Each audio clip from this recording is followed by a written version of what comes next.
it's a really big thing to share such a personal story, and I thank all of you for joining us today. I want to open it up because this is your chance to sort of mine the fields for those kind of harder to ask questions, and if you guys don't mind answering, if we have any, I would love to field them for you. If you think about it, I'm going to start. I wanted to ask you, Eric, how did you said you found a agency that used to bring your own surrogate program. How did you guys find each other?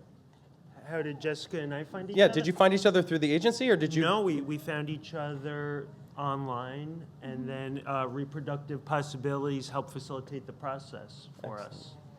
I will say that me and Eric were both, when we spoke online, we said that we absolutely 100% would not do this without an agency. So while we were looking, we knew the people that I had also spoken to said, we don't want to use an agency, we're not comfortable with that, you shouldn't want to use an agency because all they're doing is taking your money. And I wanted the security and the safety and that type of part from the agency, and that's what we got. I think the agency was one of the best choices for us. And I think the website, I think it was surrogatemother.com is where we found each other. Right. Excellent. That's a really interesting point of view that I think a lot of us, and I'm hearing kind of for the first time, is to have the surrogate mom want the protection and the assurance that an agency gives as well. Absolutely. Because it's not just about our journey, it's about their journey as well. And one of the things I wanted to ask both Danielle and Jessica, when my husband and I had Nicholas, it was made very clear to us by the obstetricians for our carrier that they were the patient, that we weren't the patient, and there was a really clear distinction that they made that we understood as that's our baby, but that's your pregnancy. And I'm curious as to all of you, how you negotiated that distinction, because it's a really fine line to honor somebody else's journey, but to know that at the end of it, it's sort of almost a different thing. Do you want to go first? You can. Oh, I got it. Okay. This is a great question because a lot of times when you are looking for people, they have preferences for you, as in, obviously there's the basics, you don't smoke, you don't drink, but no caffeine, they want you a certain diet, they'd like to be involved in your daily life decisions.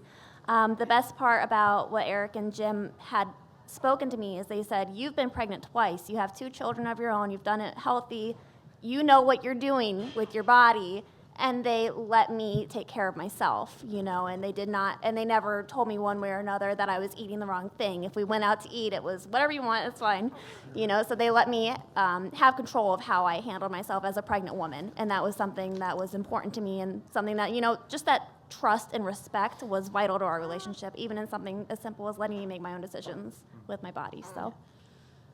Yeah. She touched the base on the diet. Michael was the same way, because like I said, I had triplets and a singleton.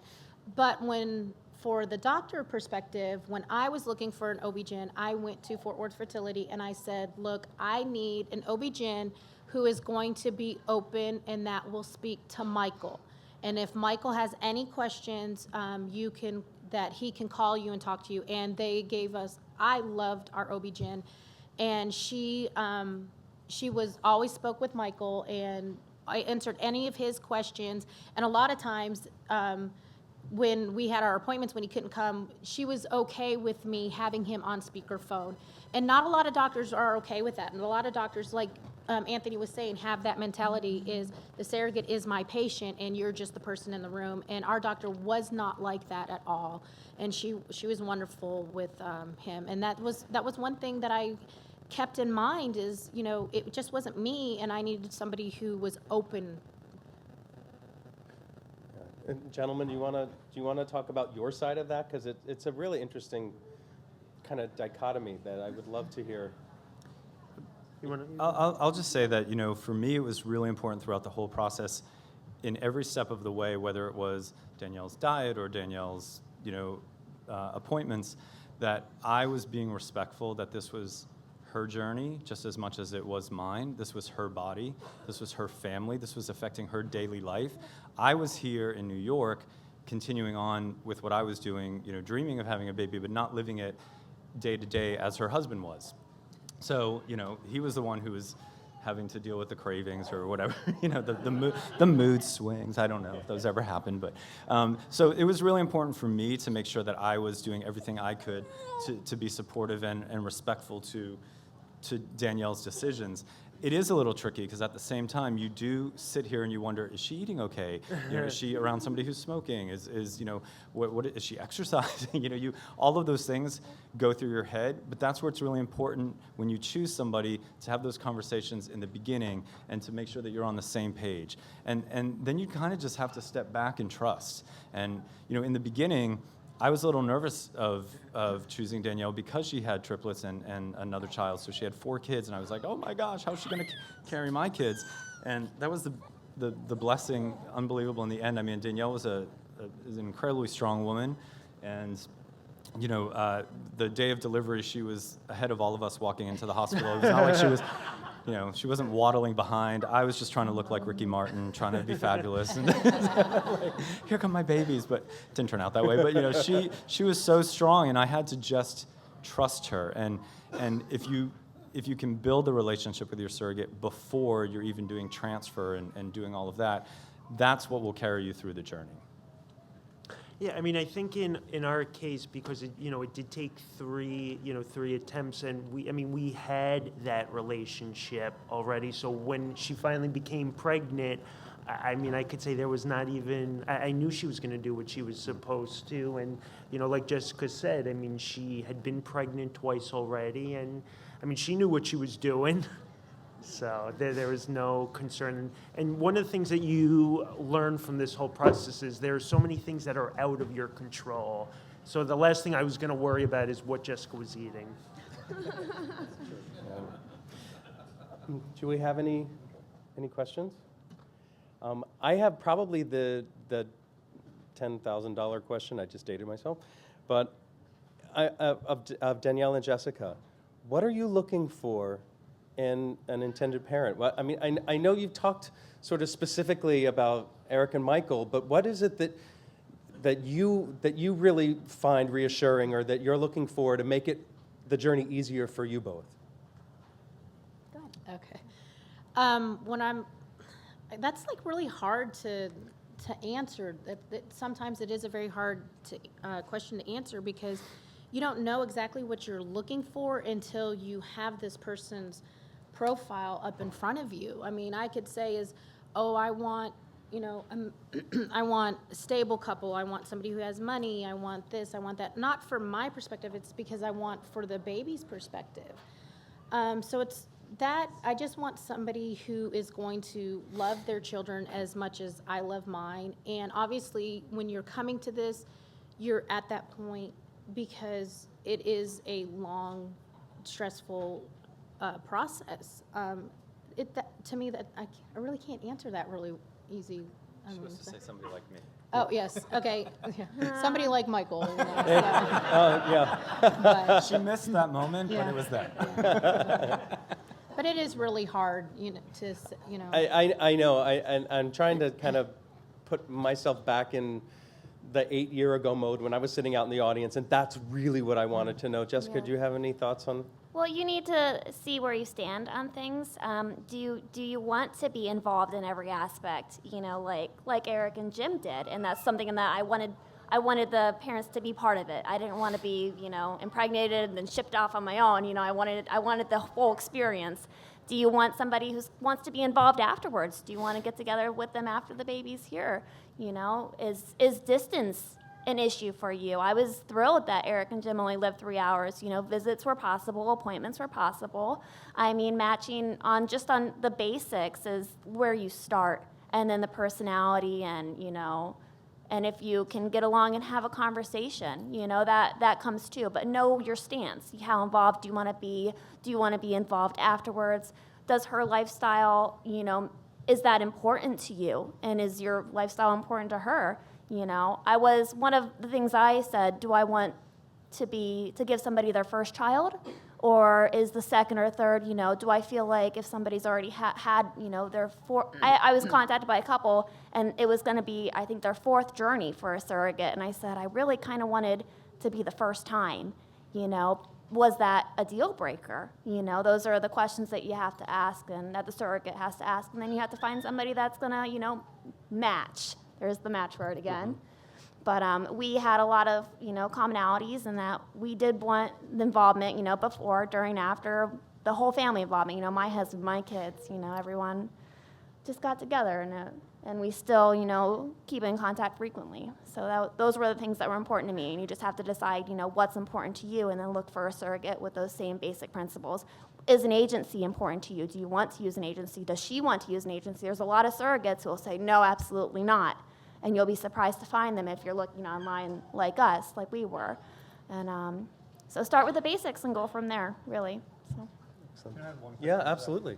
Danielle alluded to this earlier, but it was something we had a conversation about midway through our pregnancy was, I just told her, you know, anybody who's coming to surrogacy, whether you're a gay or a heterosexual couple, you are coming broken. You're coming because you've heard the words no somewhere along the line. You thought you couldn't have kids because you're gay.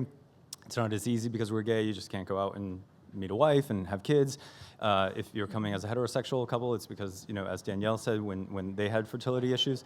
So I wanted to make sure that every person I dealt with along the way was going to honor that.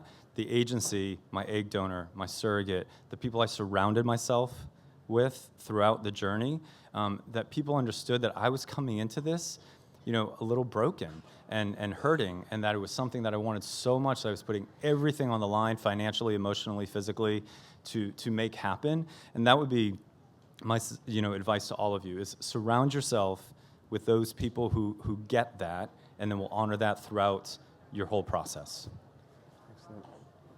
Excellent. Danielle, you had, oh, yes, question, please.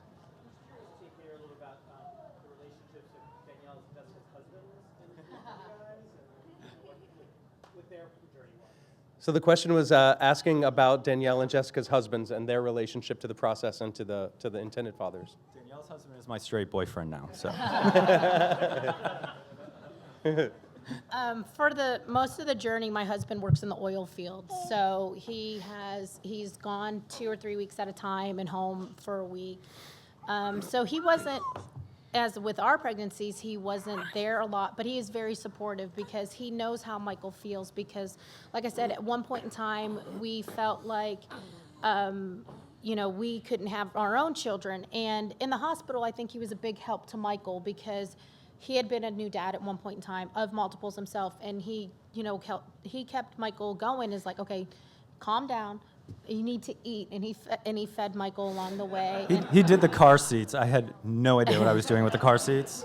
Learned that before, note to self. Yeah. So, and I guess what Michael's misconception is because we're in Texas, and he thought that, you know, everybody, like men hate gay men in Texas, and, you know, here's my husband is this Texas man, and he was very, very supportive throughout the whole entire, and he considers Michael family, and as Michael says, his straight boyfriend, and, you know, he took care of him in the hospital, and eat, sleep, you need to do this, and he gave him pointers on how to be a dad, and from his perspective.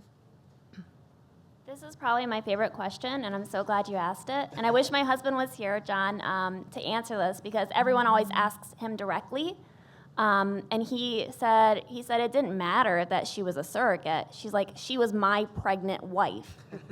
Honestly, I knew it's cute, you know, but he took care of me the same way he did when I was pregnant with his children. I was his pregnant wife, and that's how he treated me. When I was on the floor and I couldn't get up, he would come behind me and pick me and my big belly up to help me stand. I mean, he'd run out and get me in my late night, you know, nothing had changed. I was still his pregnant wife. It did not matter that it was a surrogate baby. He was still taking care of me in the same manner. And it was a wonderful, you know, unexpected surprise from him. It was great, so. Oh, that's amazing. Any other questions?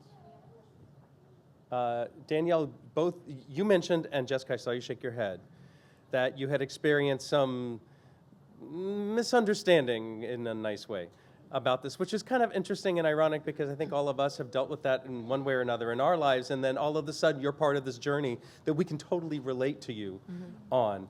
Is there anything that we can do to help you through that process, or is there anything that you can give as advice to intended parents on how to deal with that process from your point of view, not from our point of view, but from yours? From my point of view is, just support your surrogate along the way. Like I said, Michael sent an email out to everybody who was in this process with him and said, Danielle's getting some hateful messages and hateful people just being hateful towards her, and can you please help her out? And I got probably 40 to 50 emails from people just supporting me and loving me from afar and telling me that no matter what they're saying is that I am doing a wonderful thing, and that, it's people just don't understand it, and they didn't have a personal opinion about it. They just was the stance of well, this is how the church feels, and they never really asked me why I was doing it. And what I was taught about God and Jesus is that it's all about love, and that's what we did, is we did it out of love. And you had a minister. And it helped that Michael is a minister too. So I was like, tell him I'm a minister. yeah. So Shut and up. at the point in time is I just kind of rolled with it, and I just after a while was like, I'm doing this out of love, and I know how he feels, and that's why we're doing it. And I would just walk away from them, and just all along is you just have to support, and let them know that you're there. And also, too, another thing is I became friends with Michael's mom. A lot of you have your moms, and I'm sure it's like in a ways like when you did come out, your mom's like, oh, I'm not going to have grandchildren, or I'm not going to have this special bond with my daughter-in-law through the pregnancy and such. And so Michael got me in contact with his mom, and he got to tell her all of the big things during the pregnancy. But she like any daughter-in-law, she was able to call me or text me and ask me how I was feeling, and if I was feeling okay, and was there anything that I could do that they could do for me. And so that's also too, is if you have family members, don't hide your surrogate from them. Let your family members reach out to them. Let your family members be as much as possible in contact with your surrogate if they're open to that. Michael's mom and I love each other. I call her Bella. My children call her Bella. She buys. Watch Dancing with the Stars together. Every time Dancing with the Stars is on, they text back and forth the whole night. Yes. My mother's like, don't talk to me. I'm watching Dancing with the Stars with Danielle. I'm like, Yeah. please do that. Yeah. So, as much support, and, whoever's supporting you, let them reach out to your surrogate and let them support your surrogate too. Because sometimes we do have each other, but sometimes it's very lonely if you don't have friends who don't understand it. I have actually had a friend tell me, this is a wonderful thing that you're doing, but please don't come around my children while you're pregnant.